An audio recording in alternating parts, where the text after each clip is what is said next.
Map છે આ અને એ મેપ ઉપર આપ જોઈ શકો છો કે આજે માત્ર યલો એલર્ટ દક્ષિણ ગુજરાતમાં આપવામાં આવ્યું છે, પણ બાકી આખા રાજ્યમાં ગ્રીન એલર્ટ એટલે કે ક્યાંક છૂટોછવાયો વરસાદ વરસી શકે એમ છે। પણ 3 તારીખે એટલે કે આવતીકાલે શું પરિસ્થિતિનું નિર્માણ થાય છે એના ઉપર જો નજર કરીએ તો 3 તારીખે આપ જોઈ શકો એ રીતે 3 તારીખે શું પરિસ્થિતિનું નિર્માણ થાય છે એના ઉપર જો નજર કરીએ તો 3 તારીખ આવતા જે વરસાદનો ઘેરાવો છે દક્ષિણ ગુજરાતથી ઉપર તરફ આ તરફ દાહોદ સુધી આવે છે, જેમાં નર્મદા અને તાપી એ 2 જિલ્લા એવા છે કે જ્યાં ઓરેન્જ એલર્ટ આપવામાં આવ્યું છે કે જ્યાં ભારેથી અતિભારે વરસાદ વરસી શકે છે। 3 તારીખે ક્યાંક ઓરેન્જ એલર્ટ વધે છે, સાથે જ પંચમહાલ, દાહોદ અને છોટાઉદેપુર એ 3 જિલ્લા એવા છે કે જ્યાં યલો એલર્ટ આપવામાં આવ્યું છે।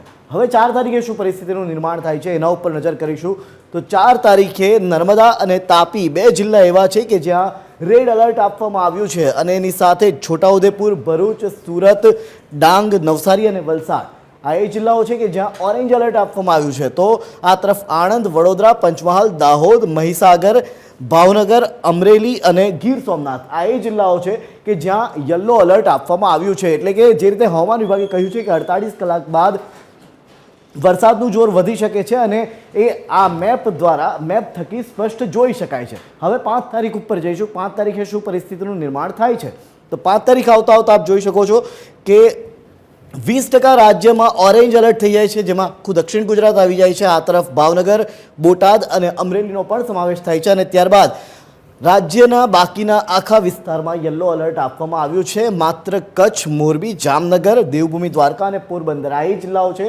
કે જ્યાં વરસાદની કોઈ હાલ શક્યતાઓ નથી અને 6 તારીખ આવતા આ જોર ઘટી શકે છે। 6 તારીખે શું પરિસ્થિતિનું નિર્માણ થાય છે એના ઉપર જો નજર કરીએ તો 6 તારીખ આવતા કચ્છ, મોરબી, સુરેન્દ્રનગર, અમદાવાદ, આણંદ, વડોદરા, પંચમહાલ, દાહોદ એટલે કે 50% રાજ્યમાં યલો એલર્ટ આવી જાય છે અને ત્યારબાદના 50% રાજ્યમાં ઓરેન્જ એલર્ટ આવે છે।